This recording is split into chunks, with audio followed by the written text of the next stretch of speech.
సంగారెడ్డి జిల్లాలో ఇంద్రమ్మ ఇళ్ల లబ్ధిదారులకు నాణ్యమైన ఇసుకను అందించే ఇసుక బజార్లు స్టాక్ లేక వెలవెలబోతున్నాయి. ఇసుక కొరతతో ఇంద్రమ్మ ఇళ్ల నిర్మాణాలు నిలిచిపోతున్నాయి. దీనిపై మరింత సమాచారం మా ప్రతినిధి పరశురాములు అందిస్తారు. ఇందిరమ్మ ఇళ్ల నిర్మాణదారులకు అందుబాటు ధరల్లో ఇసుకను ఉంచాలనే ఉద్దేశంతో తెలంగాణ రాష్ట్ర ఖనిజాభివృద్ధి సంస్థ నుంచి శాండ్ బజార్లను ఏర్పాటు చేయడం జరిగింది. రాష్ట్ర వ్యాప్తంగా కూడా ఈ శాండ్ బజార్లను ఏర్పాటు చేశారు.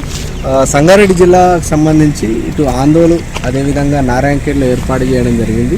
ఈ ఏర్పాటు చేసి దాదాపు 2 నెలలు కావస్తున్నప్పటికీ కూడా సరిపడా ఇసుక అందుబాటులో లేకపోవడంతో నిర్మాణదారులు తీవ్రంగా ఇబ్బందులు పడుతున్నటువంటి పరిస్థితి.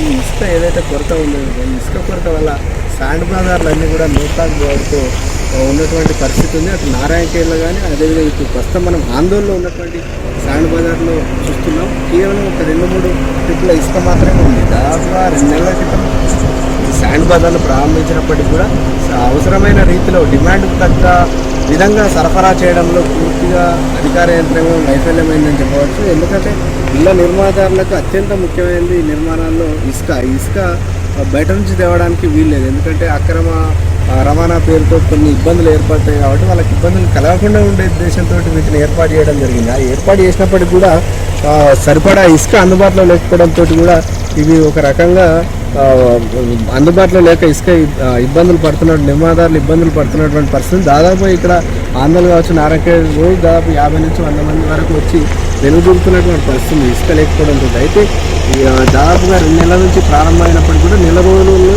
దాదాపుగా 1000 టన్నుల వరకు ఇసుక అమ్మారు.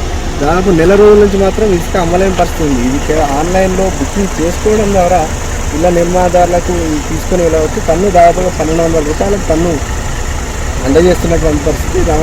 ఎవరైతే ఇళ్ల నిర్మాణదారులే రవాణా ఛార్జీలు కూడా భరించాల్సి ఉంది. బయటతో పోల్చుకుంటే ఇక్కడ ధర అందుబాటులో ఉన్నప్పటికీ కూడా సరిపడా